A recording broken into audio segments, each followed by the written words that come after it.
হাসিনার শাসনামল ছিল গণতান্ত্রিক রাজনীতির প্রতি অবজ্ঞার পাশাপাশি অসহিষ্ণুতা, অভদ্রতা ও স্বজনপ্রীতি এবং দুর্নীতিতে টাইটুম্বুর। হাসিনা চরম অহংকারের সাথে দেশ শাসন করেছেন এবং তার দৃঢ় বিশ্বাস ছিল তিনি অপরাজেয় এবং তিনি কেবল অপ্রতিদ্বন্দ্বীভাবে শাসন করার জন্যই জন্মগ্রহণ করেছেন। তবে সরকারি চাকুরিতে কোটা ব্যবস্থার বিরুদ্ধে শিক্ষার্থীদের আন্দোলনে ব্যাপক দমন পীড়নের ফলে গণরাজনৈতিক আন্দোলনে রূপান্তরিত হলে হাসিনার ক্ষমতার কাঠামো তাসের ঘরের মতো ভেঙে পড়ে।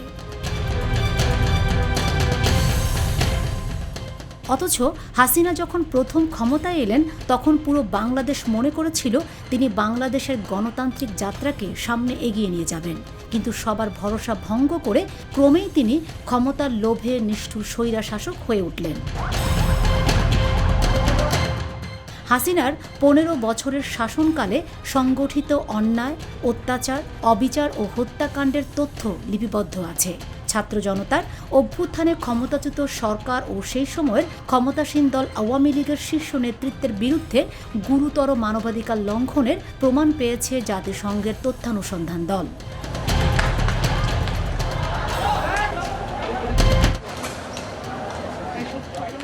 বিচার বহির্ভূত হত্যা, নির্বিচারে মরণাস্ত্র দিয়ে গুলি, গ্রেফতার, নির্যাতন, চিকিৎসা পেতে বাধা দেওয়ার মতো গুরুতর মানবাধিকার লঙ্ঘন করেছে সরকার। মূলত ক্ষমতায় টিকে থাকতে আন্দোলনকারীদের উপর মাত্রাতিরিক্ত বল প্রয়োগে সরাসরি নির্দেশ দিয়েছিলেন তৎকালীন প্রধানমন্ত্রী শেখ হাসিনা ও সাবেক স্বরাষ্ট্রমন্ত্রী আসাদুজ্জামান খান কামাল।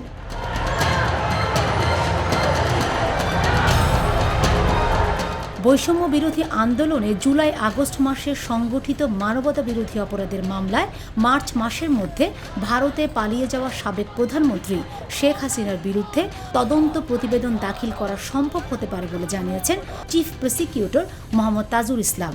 তবে এটা কোনো ফাইনাল টাইমলাইন নয় বলেও মন্তব্য করেন তিনি।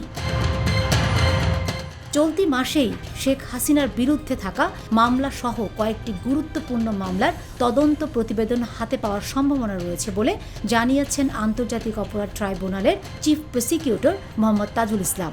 প্রতিবেদন পেলে ১-১.৫ মাসের মধ্যেই বিচার কার্যক্রম শুরু করা সম্ভব বলেও জানান তিনি। তিনি আরও বলেন, আন্তর্জাতিক মানদণ্ড বজায় রেখে এসব মামলায় ন্যায় বিচার নিশ্চিত করা হবে। বিচার কাজে কোনো তাড়াহুড়া করা হবে না, তবে অহেতুক বিলম্ব করে জনগণের আকাঙ্ক্ষা যাতে নষ্ট না হয় সেদিকেও নজর রাখা হবে। বিস্তৃত কাজকে সমন্বয় করে নিখুঁত তদন্ত এবং ট্রাইব্যুনালকে বিতর্কের বাইরে রেখে ন্যায় বিচার নিশ্চিত করাই এখন বড় চ্যালেঞ্জ বলেও মনে করেন তাজুল ইসলাম। চিফ প্রসিকিউটর আরও বলেন, ভারতের সঙ্গে বাংলাদেশের একটি বন্দি বিনিময় চুক্তি রয়েছে যা আওয়ামী লীগ সরকার সই করেছিল। সেই চুক্তির আওতায় শেখ হাসিনাকে ভারত ফিরিয়ে দেবে বলে আশা করা হচ্ছে। শেখ হাসিনাকে ইন্টারপোলের মাধ্যমেও ফিরিয়ে আনার চেষ্টা করা হবে বলেও জানান তিনি। Fatema Shilu, GTV news.